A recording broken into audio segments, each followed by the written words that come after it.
Hey everyone, this is Amber Simmons from ambersimmons.com with another installment of Cricut Design Space 101. Today we're going to be talking about how to upload images into Design Space. You can get images from your favorite blogger or Etsy shop, or I like to find some free black and white clip art in Google Images, and today I'm looking for an owl. And right here in the top row, we have this cute owl. Isn't he adorable? So I'm going to right click and I'm going to save him. Then I go back into Design Space and I'm going to do the left-hand toolbar on the bottom is this little upload cloud. I'm going to click it and click upload image.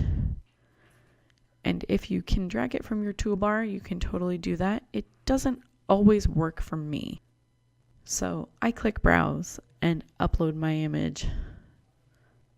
Once you've uploaded your image, you can see it right here on the left, and on the right you have some choices depending on how complex and detailed your image is.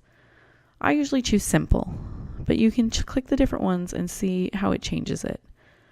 Simple works great for almost everything I do. I have not used moderate complex or complex. Now we're going to click continue, and here's my cute owl, and you can see down here in the middle, there's a preview button. So if I click preview, I have a gray rectangle. That doesn't look like an owl. So that is clearly not what I want. Let's hide that preview and let's get to work on making this look more like an owl.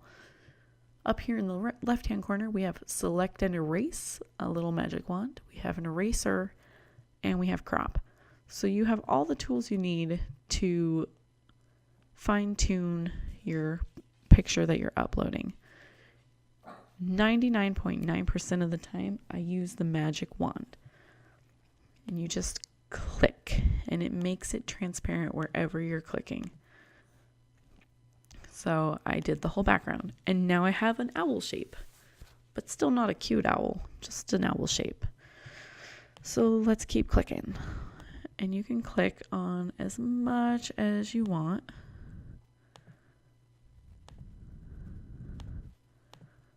I might need to get bigger. So up here in the right hand corner, we have a zoom in and out, and you can kind of see better. And so you can get into smaller pieces. Oops, I did the black line, you guys. That's not going to work. And I'm going to want to do all of his feathers. So this design is going to take a minute.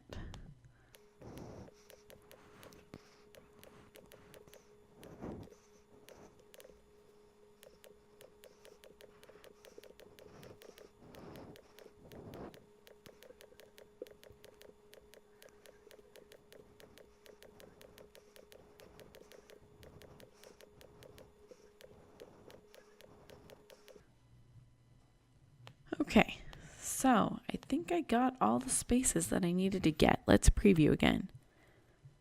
Yeah, he looks super cute. So we're going to click continue. And now our options are save as a print and cut image or as a cut image. And I'm going to save him as a cut image. And I'm going to say he's an owl and forest and bird. And these things will help you find it in your images. So I click save, and it takes me back to the upload page, and here he is. So I'm going to click insert. And here he is, and I can resize him and click make it to cut him. Wouldn't he look adorable on a mug? So I hope you guys found that helpful. And if you did, I'd love for you to give it a giant thumbs up and leave a comment and let me know if you found this helpful or if you have any questions. I'd love to help. And I will see you guys next time. Bye.